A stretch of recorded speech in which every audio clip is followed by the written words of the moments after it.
Subscribe channel Truth.id dan aktifkan lonceng notifikasi untuk mendapatkan informasi seputar live streaming dan video khotbah terbaru. Posisi tombol subscribe berada di kanan atas channel kami dan jangan lupa nyalakan loncengnya.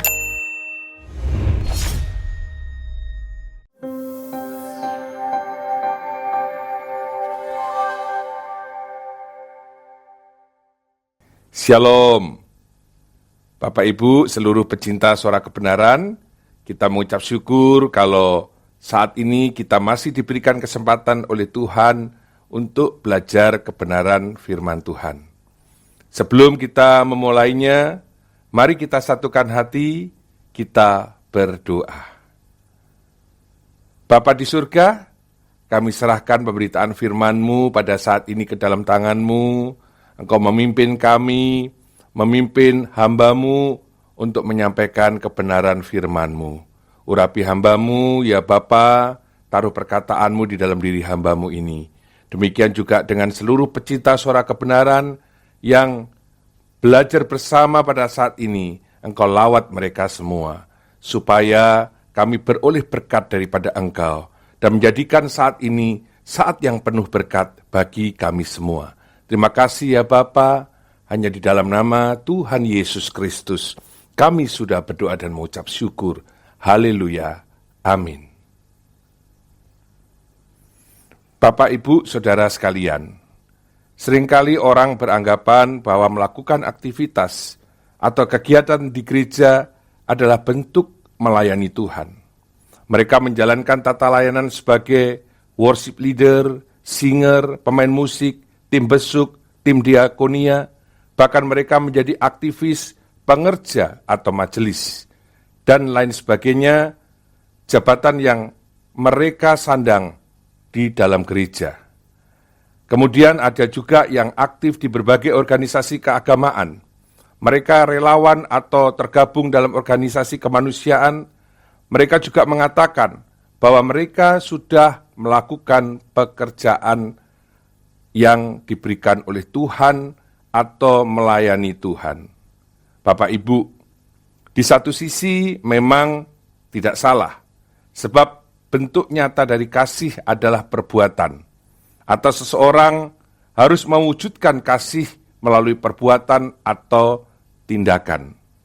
Tetapi Bapak Ibu, Saudara sekalian, harus diingat bahwa melayani Tuhan atau melakukan pekerjaan pelayanan dilakukan oleh orang Kristen adalah harus sesuai dengan apa yang Tuhan mau. Karena melayani Tuhan itu adalah melayani perasaannya atau menyenangkan hatinya. Sebab walaupun seseorang melakukan pekerjaan yang berkaitan dengan tata layanan yang tadi sudah saya sebutkan, baik di dalam gereja atau di dalam sebuah organisasi keagamaan, belum tentu yang dilakukannya itu sesuai dengan apa yang Tuhan mau. Dan yang terjadi adalah kita tidak melayani Tuhan atau melayani perasaannya. Saya bisa pastikan bahwa itu tidak menyenangkan hatinya. Memang hal yang kita lakukan itu tidak salah Bapak Ibu, bahkan baik di dalam pandangan manusia, dan dinilai sebagai sebuah tindakan yang mulia, tetapi tidak dalam pandangan Tuhan. Dalam hal ini kita mau mengambil contoh di dalam Alkitab, yaitu di dalam Injil Lukas pasal yang ke-10 ayat 38 sampai ayat yang ke-42, yaitu kisah Maria dan Marta. Di dalam ayat yang ke-38, ketika Yesus dan murid-muridnya dalam perjalanan, tibalah ia di sebuah kampung. Ya, kampung di sini adalah Betania. Seorang perempuan bernama Marta menerima dia di rumahnya. Marta dan Maria adalah saudara Lazarus yang dibangkitkan oleh Tuhan Yesus. Perempuan itu, ya Marta maksudnya, mempunyai seorang saudara bernama Maria. Maria ini duduk dekat kaki Tuhan dan terus mendengarkan perkataannya. Sedang Marta sibuk sekali melayani. Ia mendekati Yesus dan berkata, "Tuhan, tidakkah engkau peduli bahwa saudaraku membiarkan aku melayani seorang diri. Suruhlah dia membantu aku. Tetapi Tuhan menjawabnya, Marta, Marta, engkau khawatir dan menyusahkan diri dengan banyak perkara. Tetapi hanya satu saja yang perlu. Maria telah memilih bagian yang terbaik, yang tidak akan diambil daripadanya. Bapak Ibu, di sini kita melihat ada dua sikap, yaitu sikap Marta dan sikap Maria. Kita melihat sikap Marta. Dikatakan di dalam ayat yang ke-40. Marta sibuk sekali melayani. Nah, kata sibuk dalam teks aslinya yaitu perispau atau distraction. Ya, distraction itu tidak fokus, terseret kemana-mana. Jadi ada semacam gangguan dalam diri seseorang kalau dia distraction atau perispau. Hatinya tidak nancap, hatinya hampa. Dan yang ada adalah di dalam ayat yang ke-41 dikatakan oleh Tuhan Yesus, engkau khawatir dan menyusahkan diri dengan banyak perkara. Karena dia sibuk, karena dia perispau, maka dia menjadi khawatir, takut, dan menyusahkan diri dalam banyak hal atau banyak perkara. Nah, saudaraku, seringkali kita melakukan pekerjaan tata layanan. Kita menganggap bahwa hal itu adalah melayani Tuhan. Kita sibuk dengan berbagai acara yang diselenggarakan oleh gereja atau organisasi keagamaan. Memang kelihatannya luar biasa dan hebat di mata manusia. Bahkan bagi kita yang melakukannya, kita bangga. Kita merasa bahwa itu adalah kesuksesan di dalam bidang pelayanan atau rohani. Kita dipuji, kita dihormati, kita dihargai, kita disanjung. Misalnya sebagai seorang WL atau worship leader yang handal atau profesional.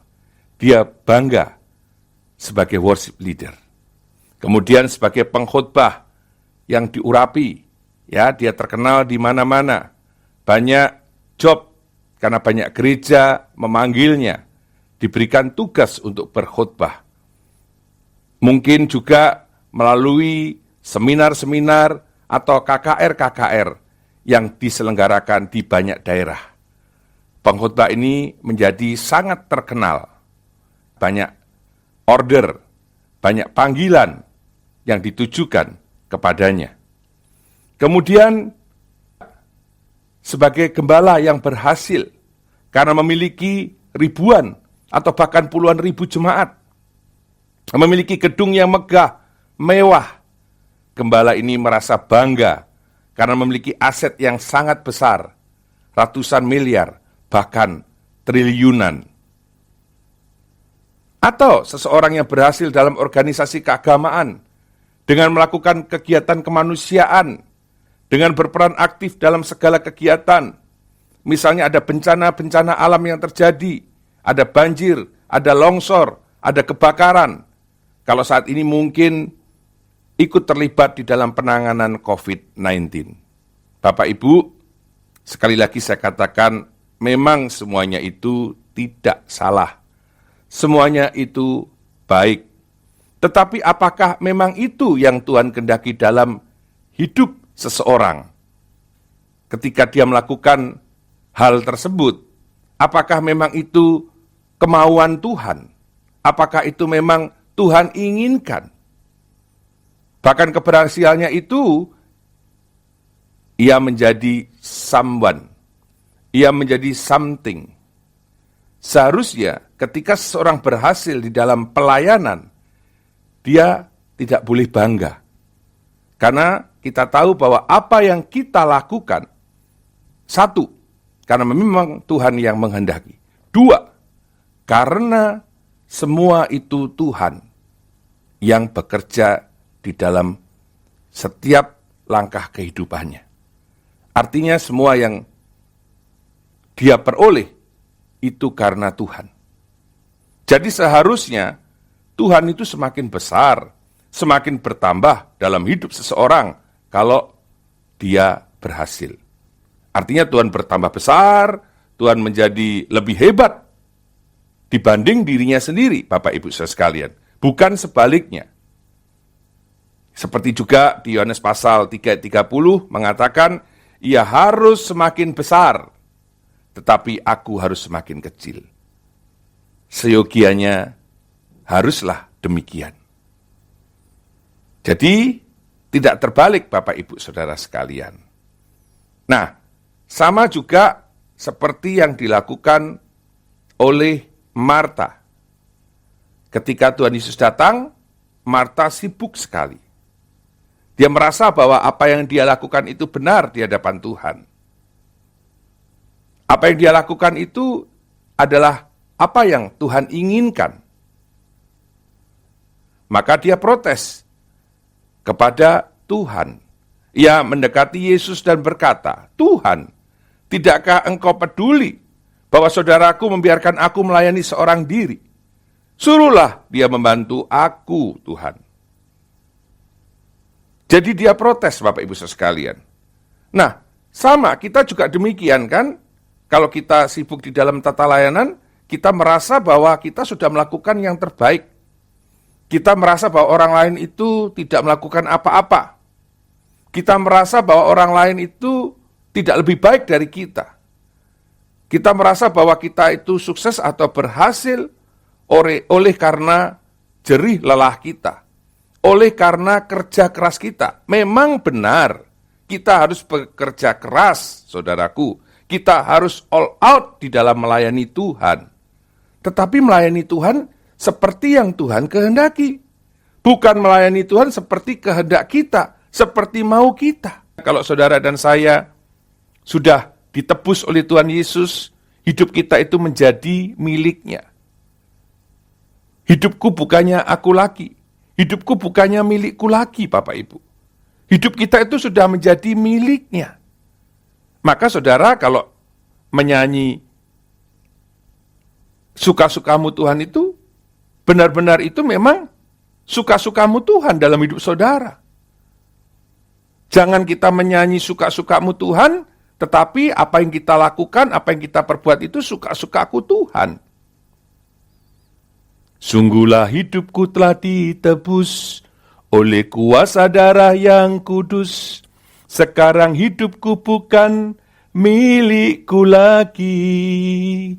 Apapun yang Tuhan mau lakukan, apapun yang Tuhan mau inginkan, asalkan Tuhanku senang, semua ku relakan, namanya dimuliakan. Suka-sukamu Tuhan, suka-sukamu Tuhan, suka-sukamu Tuhan, suka-sukamu Tuhan, suka-sukamu Tuhan, suka-sukamu Tuhan, suka-sukamu Tuhan, suka-sukamu Tuhan. Apakah benar, Bapak Ibu? Yang kita lakukan itu sesuai dengan kehendak Tuhan, sehingga kita bisa mengatakan itu suka-sukamu Tuhan. Karena semua kurelakan, ya, asalkan Tuhanku senang. Nah, semua kurelakan itu, apapun yang kita lakukan itu, ya sesuai dengan apa yang Tuhan kehendaki. Jadi Tuhan yang dimuliakan, Bapak Ibu, bukan kita. Bukan kita yang mendapat pujian, hormat, dan penghargaan dari manusia, bukan. Seharusnya kalau kita melakukan apa yang Tuhan kehendaki, walaupun manusia mungkin tidak memuji kita, tapi yang penting itu adalah Tuhan memuji kita. Tuhan menghargai apa yang kita kerjakan, apa yang kita lakukan, Bapak Ibu. Nah, itu melayani perasaan Tuhan. Itu menyenangkan hati Tuhan, Bapak Ibu. Kembali lagi dengan sikap Marta, Bapak Ibu. Jadi Marta sibuk melayani. Padahal apa yang ia lakukan itu tidak seperti yang Tuhan kehendaki. Maka Tuhan katakan di dalam ayat yang ke-41, Marta, Marta, engkau khawatir dan menyusahkan diri dengan banyak perkara. Dia sibuk, distraction. Dia tidak fokus. Seakan-akan apa yang dia lakukan itu yang benar. Menyenangkan hati Tuhan. Sama dengan saudara dan saya ketika kita melakukan tata layanan atau pekerjaan di dalam gereja. Saya juga demikian, Bapak Ibu. Saya pernah menjadi worship leader. Singer pun saya pernah. Saya pernah menjadi pembicara di dalam gereja. Waktu awal-awal pelayanan, saya juga dipercaya oleh gembala untuk menyampaikan firman Tuhan. Dan saya merasa bangga atas apa yang saya peroleh. Waduh, gimana tidak bangga Bapak Ibu sekalian, ya. Apalagi orang memuji, wah, hebat, wah, sukses, wah, berhasil, dan lain sebagainya. Apalagi ada kesempatan saya untuk bisa mengembalakan jemaat walaupun tidak besar. Waktu di BPD, di Perwil, waktu saya masih di sinode yang lama, saya juga sebagai bendahara Perwil. Ada satu kebanggaan Bapak Ibu sekalian, apa yang saya peroleh. Dan saya merasa bahwa itu pekerjaan Tuhan. Dan saya merasa bahwa itu yang Tuhan kehendaki. Saya merasa bahwa itu menyenangkan hatinya. Padahal sesungguhnya belum tentu Bapak Ibu sekalian. Atau bahkan tidak. Nah ini yang harus kita sadari. Nah inilah yang harus kita persoalkan dalam hidup kita. Apakah ketika aku melayani, ketika aku melakukan pekerjaan Tuhan, sudah sesuai dengan apa yang Tuhan inginkan? Sudah sesuai dengan apa yang Tuhan kehendaki dalam hidupku? Jangan isinya kebanggaan, kehormatan, dan lain sebagainya Bapak Ibu sekalian. Dan waktu saya masih di sekolah saya yang lama, alma mater saya waktu S2, selama hampir 9 tahun saya sebagai ketua pelaksana panitia wisuda. Saya juga merasa bangga Bapak Ibu sekalian. Banyak orang mengacungkan jempol atas pekerjaan yang saya lakukan. Dan saya merasa bangga.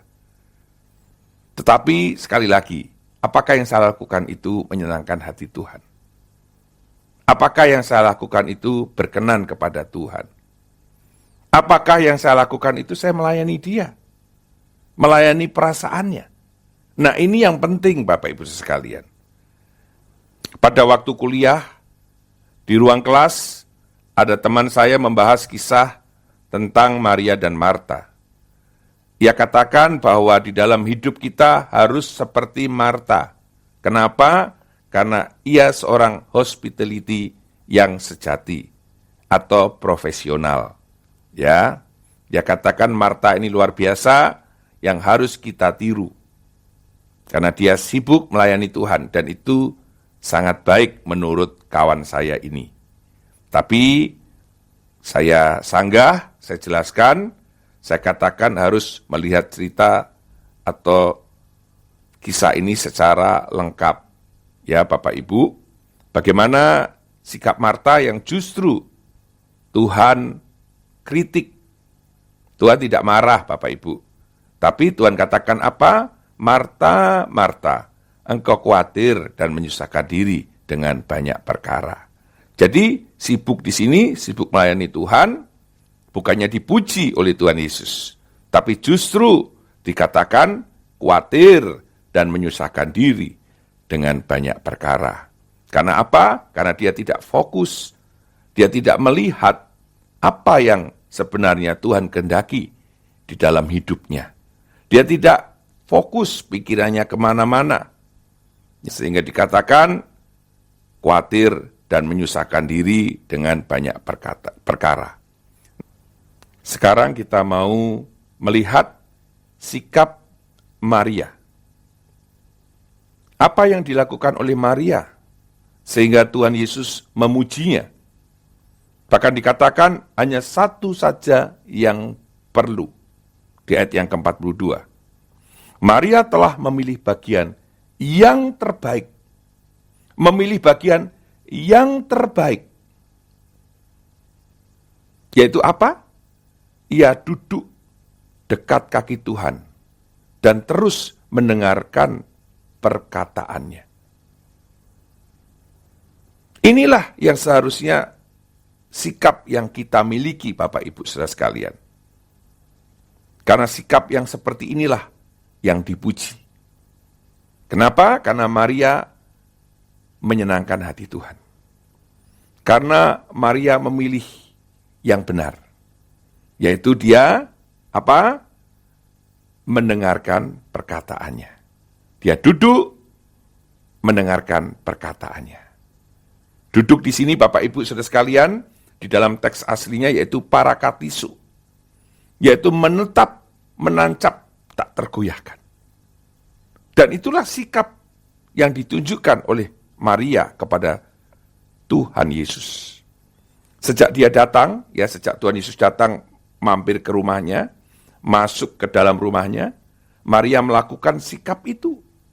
Berbeda dengan Marta yang sibuk, yang khawatir, dan menyusahkan diri dengan banyak perkara.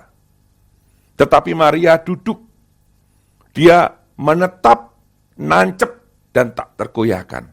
Dekat kaki Tuhan, dan terus mendengarkan perkataannya.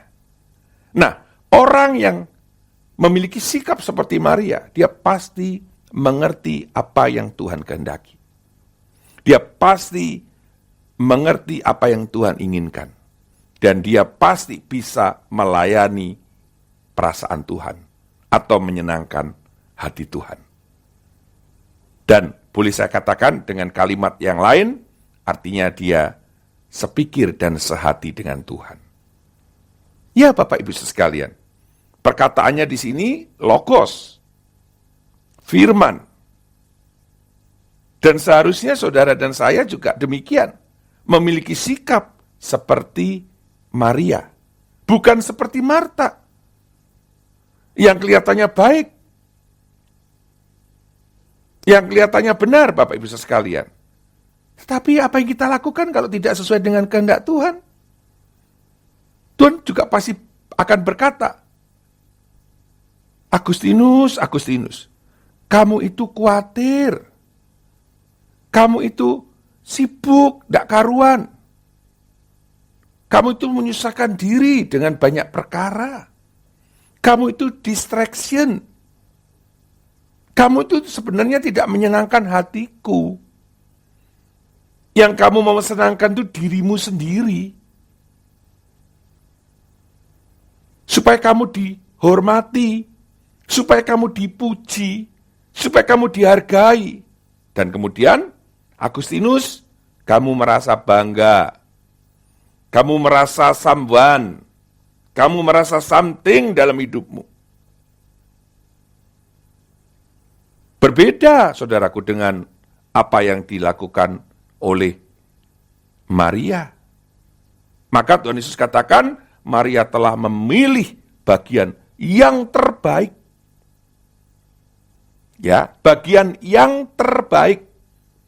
Ini boleh saya katakan kalau di dalam tingkat akreditasi itu sekarang kan nilainya bukan A, B atau C. Ya, nilainya sekarang unggul, baik sekali dan baik. Dan yang terbaik di sini pasti unggul.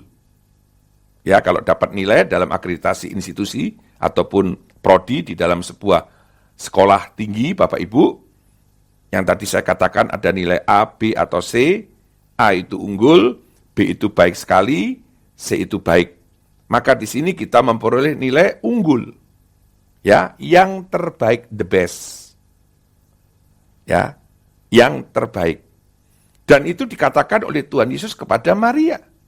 Bukan kepada Marta yang sibuk. Maka saudara dan saya harus memiliki sikap seperti Maria yang menyenangkan hatinya, melayani Tuhan, menyenangkan hati Tuhan, sehingga Tuhan memuji saudara dan saya. Bukan kita melayani diri kita sendiri, kita sibuk, seakan-akan kita benar di hadapan Tuhan, seakan-akan kita melakukan sesuatu yang Tuhan inginkan, yang Tuhan kehendaki. Tetapi sesungguhnya tidaklah demikian. Sebab kalau kita sibuk itu, ya seakan-akan kita melayani Tuhan, padahal ada sesuatu di balik pelayanan kita. Yang tadi sudah saya ulang-ulang berkali-kali, ya Bapak Ibu, supaya dihormati, supaya kita dipuji, supaya dihargai, yang semuanya itu adalah merupakan kebanggaan dalam diri kita. Please, kita tidak melakukan hal itu lagi. Ayo kita menyenangkan hati Tuhan. Tanya kepada Tuhan. Dengarkan firman-Nya. Dengarkan perkataannya. Mari kita duduk. Mari kita nancep, tak tergoyahkan dekat kaki Tuhan. Jangan distraction seperti Marta, Bapak Ibu sekalian. Sehingga saudara dan saya dikatakan memilih bagian yang terbaik. Dan yang luar biasa Bapak Ibu, yang tidak akan diambil daripadanya. Bagian yang terbaik yang dimiliki oleh Maria tidak akan diambil daripadanya. Nah, sama. Kalau saudara dan saya melayani perasaannya, itu kekal. Menyenangkan hati Tuhan itu kekal, Bapak Ibu sekalian. Bukan hanya di bumi, tapi itu untuk selamanya. Berbeda dengan apa yang dilakukan oleh Marta. Itu hanya sementara. Dia pasti akan tinggalkan semuanya itu. Kalau saudara berhasil, ya tadi saya katakan sebagai worship leader, pengkhotbah, gembala, atau apapun yang saudara lakukan, itu kan sementara. Kita akan tinggalkan semuanya itu, Bapak Ibu sekalian. Jadi itu bisa diambil daripada kita. Jadi itu bisa diambil dari kita. Itu akan kita tinggalkan. Nah, berbeda dengan sikap Maria. Itu tidak akan pernah diambil daripadanya. Itu kekal, Bapak Ibu sekalian. Ayo, kita belajar dari kisah ini. Jangan seperti Marta, tapi kita mau seperti Maria. Ya, para katisu. Kita mau menetap, kita mau nancep, dan tak tergoyahkan dekat kaki Tuhan Yesus dan terus mendengarkan perkataannya. Jadi Bapak Ibu, mari kita lakukan hal ini.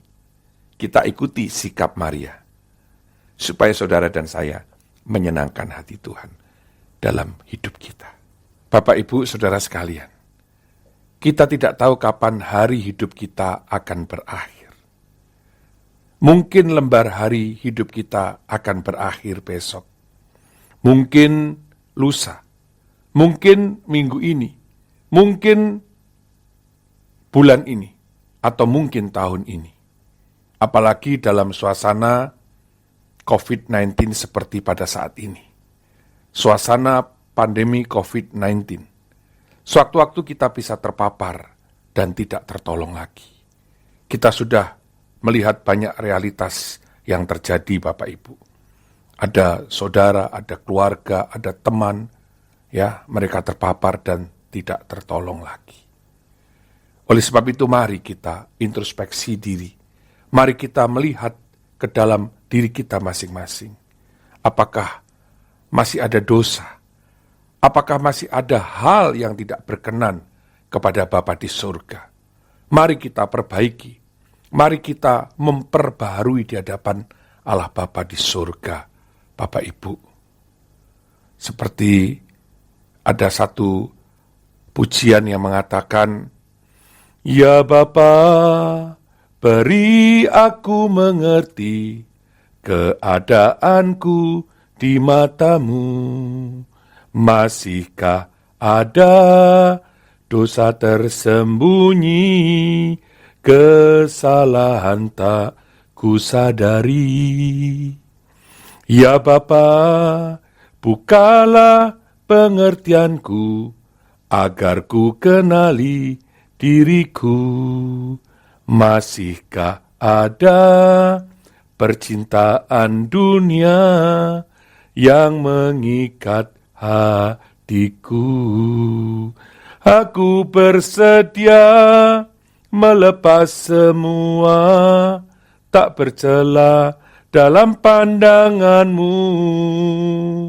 Sebelum mata menutup selamanya, aku layak di hadapanmu.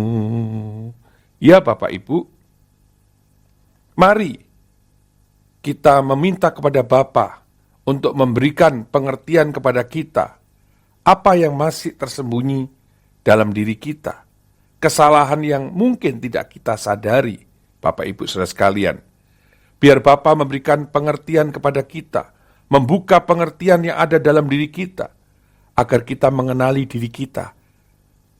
Apakah masih ada hal-hal yang harus kita perbaiki?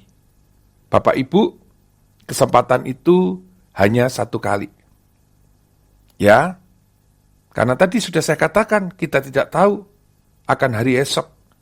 Kalau kita masih sehat, mungkin masih ada umur yang panjang, is okay, tidak masalah. Tapi sekali lagi, tidak ada seorang pun yang tahu akan hal ini, Bapak Ibu. Karena itu, mari kita pergunakan kesempatan yang ada. Seperti Rasul Paulus katakan di Efesus pasal yang kelima ayat yang ke-16, pergunakanlah waktu yang ada, karena hari-hari ini adalah jahat. Dunia ini tidak menentu. Dunia ini tidak menjanjikan, Bapak Ibu. Oleh sebab itu, pergunakanlah waktu yang ada. Waktu di sini kairos, momentum atau kesempatan yang ada di dalam diri kita masing-masing, yang ada di dalam hidup kita masing-masing, Bapak Ibu. Hari-hari ini jahat. Dengan adanya pandemi COVID-19 aja, kita melihat tatanan hidup atau tatanan kehidupan manusia itu berubah, Bapak Ibu. Misalkan sederhana saja, sekolah yang dulunya ada tatap muka atau offline, sekarang diganti dengan online. Meeting, semua pakai online. Tidak ada perjumpaan, tidak ada pertemuan. Bahkan kalau mau membeli barang saja sekarang, sistemnya semua, hampir semua. Mungkin saya katakan 80% itu online. Itu tatanan yang berubah. Belum hal-hal yang lain, Bapak Ibu. Orang sekarang semakin sadar akan kesehatan. Mereka yang dulunya tidak minum vitamin, sekarang minum vitamin. Semua vitamin diminum. Ada vitamin C, ada vitamin D, ada vitamin E. Pokoknya semua vitamin diminum. Kemudian orang juga melakukan terapi. Terapi apa saja mereka buat. Supaya apa? Supaya sehat. Sadar. Oleh karena adanya pandemi COVID-19.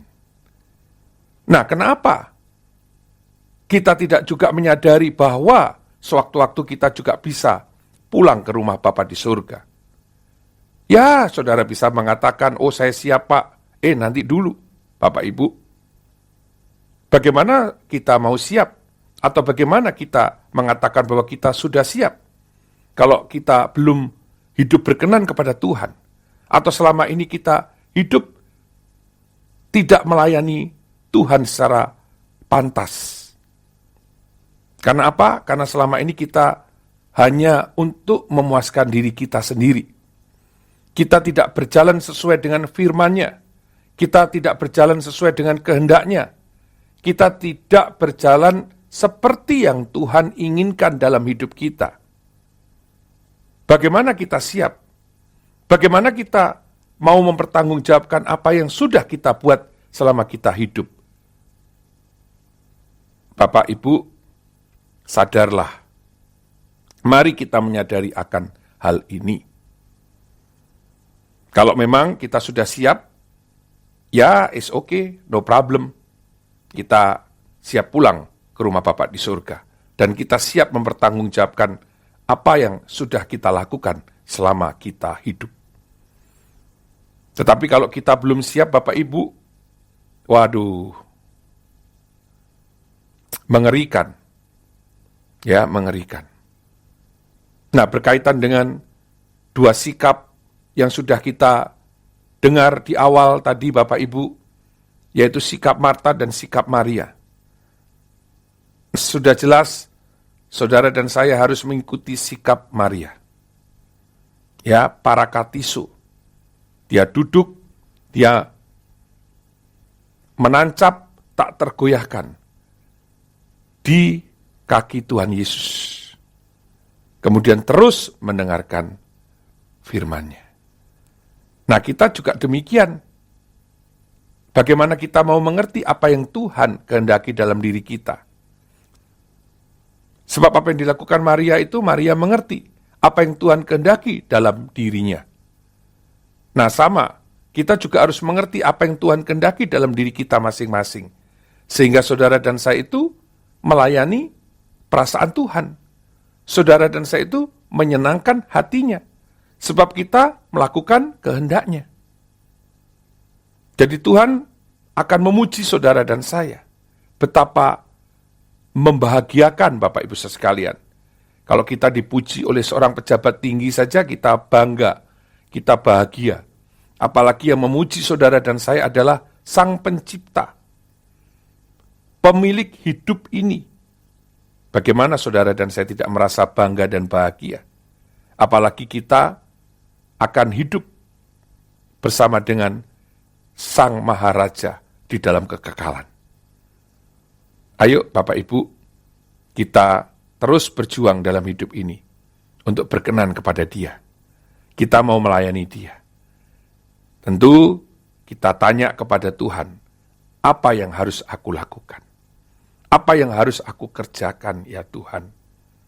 Aku mau melakukan apa saja sesuai dengan apa yang Engkau kehendaki. Supaya aku menyenangkan hati-Mu.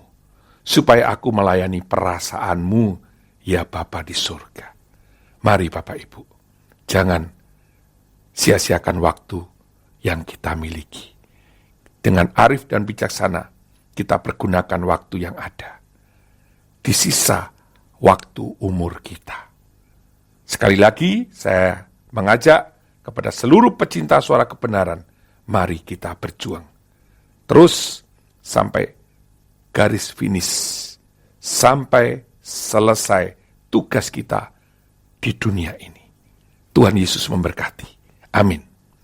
Mari Bapak Ibu kita berdoa untuk kebenaran firman Tuhan yang sudah kita dengar pada saat ini. Mari kita satukan hati, kita berdoa.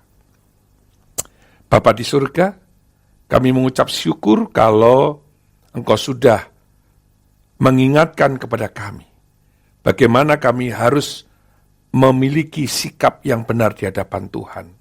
Terlebih lagi di dalam hal melayani Engkau. Karena melayani Engkau ya Bapa adalah melayani perasaanmu. Artinya kami menyenangkan hatimu ya Bapa.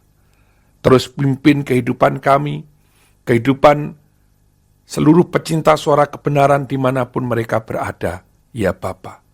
Kau terus mendidik, menasihati, membimbing setiap langkah hidup kami, agar kami selalu hidup berkenan kepadamu ya Bapa. Engkau memberkati kami semua, memberkati keluarga kami. Dan apabila ada keluarga kami yang sakit ya Bapa, tolong Engkau jamah. Dan jadilah apa yang Engkau kehendaki dalam hidup mereka Tuhan. Kami percaya Engkau pasti memberikan yang terbaik bagi kami, orang-orang yang mengasihi Engkau. Terima kasih ya Bapa, terima kasih Tuhan Yesus Kristus. Hanya di dalam nama Tuhan Yesus kami sudah berdoa dan mengucap syukur. Amin.